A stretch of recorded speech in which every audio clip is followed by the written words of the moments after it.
اس 25 نومبر کو میری بیٹی کی شادی ہے. بیٹے میرے نے گاڑی آگے لا کے اس کے کھڑی کر دی. اس نے تھوڑی سی گاڑی ہٹ بھی کی. میرے بیٹے کے برابر کا کہا کہ اب میں تمہیں بتاتا ہوں گاڑی کو ہٹ کیسے کرتے ہیں. یہ آیا ہے میکڈونلڈ کی طرف سے 170-80 کی سپیڈ میں ہوگا, یہ 160 کی سپیڈ ہوگی. اس نے سیدھا جو نا وہ ہٹ کیا میری بیٹے کی گاڑی کو. میری پوتی کے جوتے تھے. آج سے تقریباً 7 روز قبل ڈیفنس میں ایک حادثہ پیش آیا تھا. اس وقت یہ کہا جا رہا تھا جس میں ایک ہی خاندان کی 6 جو لوگ تھے وہ اپنی جان سے گئے تھے, اور کہا یہ جا رہا تھا کہ یہ ٹریفک حادثہ ہے. لیکن جیسے جیسے حقائق سامنے آئے تو پتہ چلا کہ یہ ایک ٹریفک حادثہ نہیں ہے بلکہ جان بوجھ کے کیا گیا ایک قتل ہے. اور یہی وجہ ہے کہ آج پولیس نے اس مقدمے میں دہشت گردی کی دفعات بھی شامل کی ہیں اور جو قتل کی دفعات ہیں وہ بھی شامل کی گئی ہیں. رفاقہ صاحب جو کہ ان مرحومین کے سربراہ بھی ہیں, FIR کے مدعی بھی ہیں, وہ ہمارے ساتھ موجود ہیں. ان سے ہم بات کریں گے اور کچھ حقائق جو ہیں وہ جاننا چاہتے ہیں. اور یہ ان کا انٹرویو کرنے کا اور یہ حقائق آپ تک پہنچانے کا مقصد یہ ہے کہ آپ تک حقائق پہنچ سکیں اور فیوچر میں ایسے واقعات کو روکنا ہے جو اس المیہ کا باعث بنے. رفاقہ صاحب آپ کا بہت شکریہ وقت کا. جتنا بڑا آپ کا غم ہے وہ ہم دعا کر سکتے ہیں اللہ آپ کو صبر دے, ہمارے پاس الفاظ نہیں ہیں. کل تک سب لوگ یہ سمجھ رہے تھے کہ یہ ایک ٹریفک حادثہ تھا, ایک کم عمر ڈرائیور تھا, اس کی غفلت سے تیز رفتاری سے یہ جانیں ضائع ہوئیں. آج کچھ حقائق سامنے آئے, ان کا آپ نے ذکر بھی کیا. یہ تھوڑا سا بتا دیجیے گا کیونکہ بہت سارے لوگ جب ملزم کی ویڈیو آئی تو لوگوں نے کہا یہ بچہ اس سے غلطی ہو گئی ہے, تو ہوا کیا تھا, حقائق کیا ہے؟ یہ حقائق یہ ہیں کہ اس 25 نومبر کو میری بیٹی کی شادی ہے اور اس شادی کے حوالے سے مائیوں کا فنکشن تھا. ہم لوگ وہ بیٹے والے جو میرا داماد جس سے بننا ہے ان کے گھر گئے تھے کپڑے لے کے مائیوں کے. وہاں ہم نے وہ مائیوں کی رسم کی, وہ بچے کی رسم کے بعد کھانا شانا کھانے کے بعد ہم لوگ وہاں سے نکلے ہیں. کوئی 9 بجے ہوں گے یا کوئی 7 منٹ کم ہوں گے یا 10 منٹ کم ہوں گے. ہم وہاں سے نکل کے جو ہے وہ آ رہے ہیں تو پیچھے سے گاڑی آتی ہے جو کبھی وہ ہماری گاڑی کے کو آگے کرتا ہے کبھی پیچھے کرتا ہے اور پھر ساتھ ملا کے میری بیٹی کو میری بہو کو کوٹنگ کر رہے ہیں. میری بیٹی نے جب دیکھا تو اس نے جو ہے نا وہ اسے یوں اشارہ کیا کہ تم کیا کر رہے ہو, تو اس نے اس کو یوں کیا یعنی جیسے ڈانٹ لاتے ہیں یا یہ کرتے ہیں. بیٹے میرے نے گاڑی آگے لا کے اس کے کھڑی کر دی. اس نے تھوڑی سی گاڑی ہٹ بھی کی. میرا بیٹا بھی نیچے اترایا, ہم لوگ بھی نیچے اترائے. بیٹی میرے نے کہا کہ یار میں تم سے کم سے دیکھ رہا ہوں, تم کیا کر رہے ہو, تمہیں شرم نہیں آتی ہے. اس کے ساتھ ایک بڑی عمر کا بندہ بھی اترا. یہ اسے بابا بابا کہہ رہا تھا. اب میں نہیں جانتا اس کا باپ ہے کون ہے, کیوں ہم ان کو جانتے ہی نہیں یہ کون ہے. خیر اس نے جو نا وہ ہوا یہ کہ وہ اس کو منع کیا کہ تم باز آؤ یار, تمہیں شرم نہیں آتی, تمہارے گھر میں ماں بہنیں نہیں ہیں, تم کیا کر رہے ہو. یہ آگے سے بولنے لگ پڑا. بیٹے میرے نے اس کو نا دھکا دیا کہ جاؤ جا کے دفعہ جاؤ. یہ میں نے بیٹے کو ڈانٹ دیا, میں جاؤ تم بیٹھو جا کے. میں نے اسے دھکا دے کے اس کو کہا کہ تم گاڑی میں بیٹھو جاؤ, جاؤ شاباش, اللہ تمہیں ہدایت دے, ہم تم سے لڑنا نہیں چاہتے. یہ گاڑی میں بیٹھ کے آگے نکلا اور اس نے پھر گاڑی میرے بیٹے کے برابر کا کہا کہ اب میں تمہیں بتاتا ہوں گاڑی کو ہٹ کیسے کرتے ہیں اور تم کیسے ڈیفینس میں جو ہے نا وہ ڈی ایس میں گاڑی چلاتے ہو. یہ وہاں سے دفعہ ہو گیا. ہم لوگ بھی مٹی ڈالو والی بات ہے, ہم آرام سے وہاں سے نکلا ہے. جب ہم پہنچتے ہیں میکڈونلڈ چوک کے اندر تو اسپیڈ بریکر ہے, اسپیڈ بریکر سے میرے بیٹے نے گاڑی سلو کر کے یہ چوک میں چلا گیا ہے. ہم لوگ اسپیڈ بریکر پہ آ گئے, ساتھ ساتھ چل رہے تھے. درمیان میں کوئی 8-10 فٹ کا فاصلہ ہوگا. یہ آیا ہے میکڈونلڈ کی طرف سے 170-80 کی سپیڈ میں ہوگا, یہ 160 کی سپیڈ ہوگی. اس نے سیدھا جو نا وہ ہٹ کیا میری بیٹے کی گاڑی کو اور اس کو اٹھا کے جو نا 70 فٹ پہ, کیونکہ میرا خیال ہے 35 یا 40 فٹ کا ایک روڈ ہے اور وہ ڈبل روڈ ہے, تقریباً 80-90 فٹ کا ایریا بنتا ہے. درمیان میں 10 فٹ کی گرین بیلٹ بھی ہے. اس نے وہاں سے اٹھایا ان کو, گلا بازی کھاتی ہوئی گاڑی جو ہے نا وہ 80 فٹ جا کے دور لگی ہے. آپ یہی کہہ لیں کہ موقع پہ ہی تقریباً سب لوگوں کا مرڈر ہو گیا. جن کی سانسیں ہاں جی جن لوگوں کی سانسیں چل بھی رہی تھی نا وہ بھی ہاسپٹل پہنچنے سے پہلے ختم ہو گئے. یہ سارا ماجرا. اب جہاں تک بات اس کی ہے کہ جی ہمیں کیسے پتہ چلا کہ جی یہ جو ہے نا یہ وہ مرڈر ہے.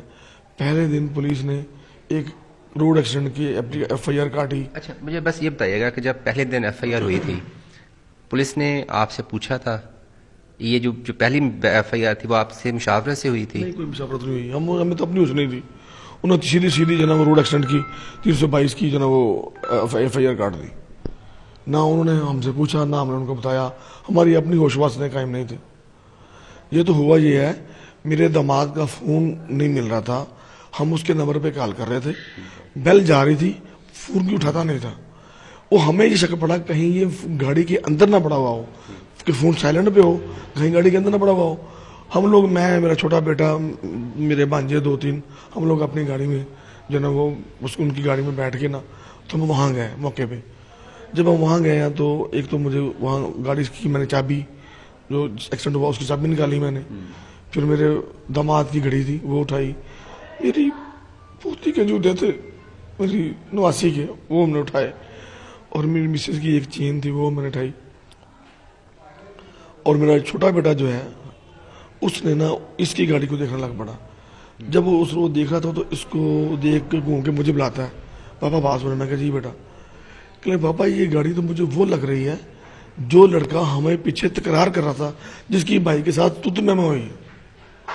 میں یار تمہیں کیسے مان رہے پاپا, یہ ہوڈ والا لڑکا بھی وہی تھا اور یہ گاڑی بھی وہی ہے.